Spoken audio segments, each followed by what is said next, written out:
Bagi Anda yang baru saja bergabung, berikut berita utama kami hari ini.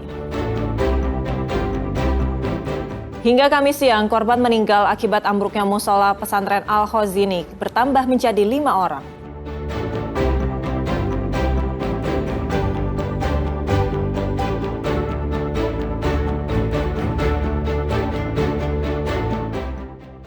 Puluhan siswa SMK di Ngawi mengalami gejala keracunan diduga usai menyantap menu MBG.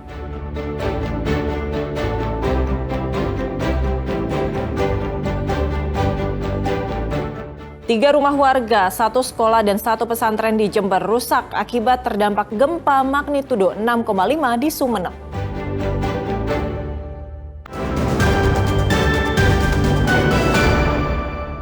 Korban meninggal dunia insiden ambruknya musola pondok pesantren Al-Khozini Sidoarjo bertambah menjadi 5 orang. Hingga Kamis siang, tim gabungan terus melakukan upaya evakuasi para korban yang masih tertimbun material bangunan. Direktur Operasi Basarnas Pusat, Bramantio, menjelaskan hal tersebut dalam konferensi pers di posko tim SAR gabungan yang berada tak jauh dari lokasi kejadian. Bramantio menyampaikan 2 korban meninggal dunia ditemukan pada Rabu petang. Identitas kedua korban belum diketahui dan langsung dibawa ke kamar jenazah Rumah Sakit Siti Hajar Sidoarjo. Selain 2 korban meninggal, tim SAR mengevakuasi 5 korban selamat yang kemudian dibawa ke RSUD RT Notopuro Sidoarjo. Kita telah berhasil mengevakuasi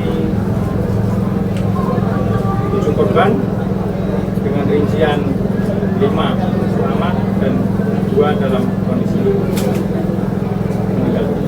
Sementara hingga Kamis siang proses evakuasi masih terus dilakukan tim SAR gabungan dan relawan.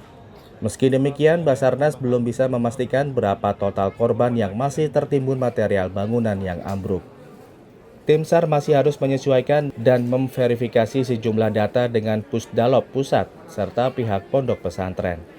Berdasar data Basarnas hingga Rabu malam, total korban yang berhasil terevakuasi sebanyak 108 orang, dengan 5 diantaranya meninggal dunia. Zainul Fajar dan Sri Rama melaporkan dari Sidoarjo. Puluhan siswa sekolah menengah kejuruan SMK Negeri 1 Sinengawi harus dilarikan ke puskesmas karena mengalami pusing, muntah, dan mual. Para korban diduga mengalami keracunan usai menyantap menu makan bergizi gratis. Satu persatu siswa sekolah menengah kejuruan SMK Negeri 1 Sini di Desa Tulakan, Kecamatan Sini, Kabupaten Ngawi, Rabu siang dilarikan ke puskesmas terdekat. Mereka rata-rata mengalami mual, pusing, sakit perut, dan kejang-kejang, bahkan sebagian pingsan. Sejumlah orang tua siswa yang datang ke puskesmas menangis histeris saat mengetahui anaknya tergolek lemas. Jumlah siswa yang mengalami keracunan mencapai 62 siswa, meliputi siswa kelas 10, 11, dan 12. Selain di puskesmas ini, sebagian siswa lainnya dirawat di puskesmas Ngerambe dan Tambak Boyo, Mantingan, Ngawi. Dugaan sementara siswa ini mengalami keracunan menu MBG, menu ayam lada hitam. Usai menyantap menu yang disajikan tersebut, siswa tiba-tiba merasakan sakit perut. Soalnya satu sekolahan pada kena sakit perut rata-rata. Tapi ini MBG-nya kemarin, efeknya baru hari ini. Oh gitu, ada berapa siswa? Banyak, Pak. Kepala SMK Negeri 1 Sini mengatakan siswa menyantap menu MBG yang dibagikan usai mengikuti upacara Hari Kesaktian Pancasila pada 30 September. Sementara itu, Wakil Bupati Ngawi telah berkoordinasi dengan tenaga medis dan pihak puskesmas saat ini masih fokus melakukan pertolongan terhadap pasien. Pertama adalah memastikan dulu penanganan terhadap seluruh pasien, terutama adik-adik, anak-anak yang mengeluhkan sakit perut, lalu pusing, itu kita tangani dengan baik. Jadi itu dulu. Untuk mengetahui penyebab pasti dugaan keracunan ini, Dinas Kesehatan Kabupaten Ngawi sudah mengambil sampel makanan dan dilakukan pengujian laboratorium. Dirgo Suyono dan Sri Rama melaporkan dari Ngawi. Bangunan sekolah dan pondok pesantren serta 3 rumah warga di Jember rusak akibat gempa bumi magnitudo 6,5 yang berpusat di Sumeneb. Hingga Rabu sore, BPBD masih terus melakukan pendataan terkait dampak kerusakan di wilayah lain.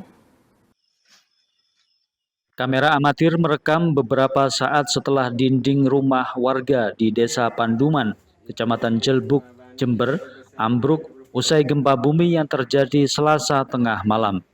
Tak hanya rumah, dampak gempa yang berpusat di Sumeneb, Madura juga mengakibatkan kerusakan di Madrasah Ibtidaiyah, Desa Karangpring, Kecamatan Sukorambi, Kabupaten Jember. Bahkan di lembaga pendidikan ini kondisinya jauh lebih parah. Dinding di sejumlah ruang kelas roboh berikut bagian atap akibat kuatnya getaran gempa bermagnitudo 6,5. Sementara di Kecamatan Panti, gempa juga meruntuhkan atap pondok pesantren Al-Kautsar. Petugas gabungan BPBD langsung mendatangi sejumlah lokasi terdampak gempa guna pendataan sekaligus memberikan bantuan. Dari data awal BPBD Jember, gempa di Sumeneb mengakibatkan 1 sekolah, 1 pesantren, dan 3 rumah warga rusak. Jadi total 2 yayasan, 1 rumah.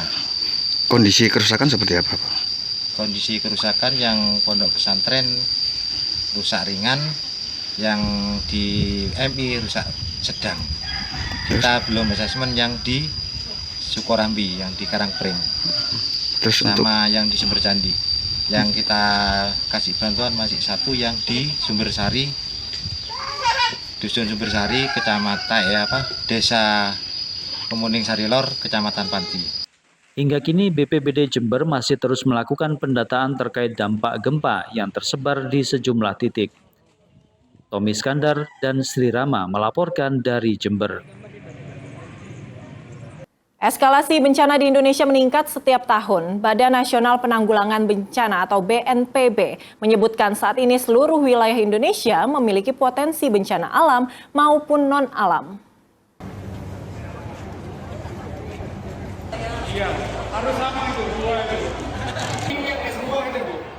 Hal tersebut disampaikan Sekretaris Badan Nasional Penanggulangan Bencana BNPB, Rustian, saat kegiatan peringatan Bulan Pengurangan Risiko Bencana PRB Nasional tahun 2025 yang dipusatkan di Kota Mojokerto. Rustian mengatakan seluruh wilayah di Indonesia dari Sabang sampai Merauke memiliki potensi bencana, baik bencana alam maupun non-alam. Bahkan eskalasinya terus meningkat setiap tahun.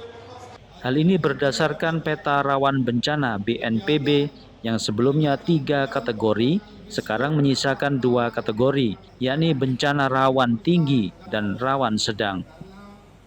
Sekarang itu hanya tinggal 2 saja lah gitu, merah dan kuning. Artinya apa? Memang eskalasinya bencana ini meningkat setiap tahun. Sehingga yang tinggal itu hanya rawan bencana tinggi dan rawan bencana sedang. Termasuk juga Provinsi Jawa Timur. Kita bersama-sama di Mojokerto memperingati Bulan Pengurangan Risiko Bencana ini. Jadi artinya bahwa kita bersama-sama untuk meningkatkan pra-bencananya, saat bencananya, dan pasca bencananya. Kegiatan pengurangan risiko bencana dilaksanakan sebagai sosialisasi umum untuk memperkuat kesiapsiagaan dan mitigasi bencana, sehingga diharapkan dapat meminimalisasi dampak yang ditimbulkan akibat bencana. Untuk meminimalisasi risiko bencana, sosialisasi dan kolaborasi penanggulangannya harus melibatkan pemerintah, TNI Polri, akademisi, dunia usaha, serta komunitas sosial. Dia Eko Purwoto dan Sri Rama melaporkan dari Mojokerto. Silakan, hormat.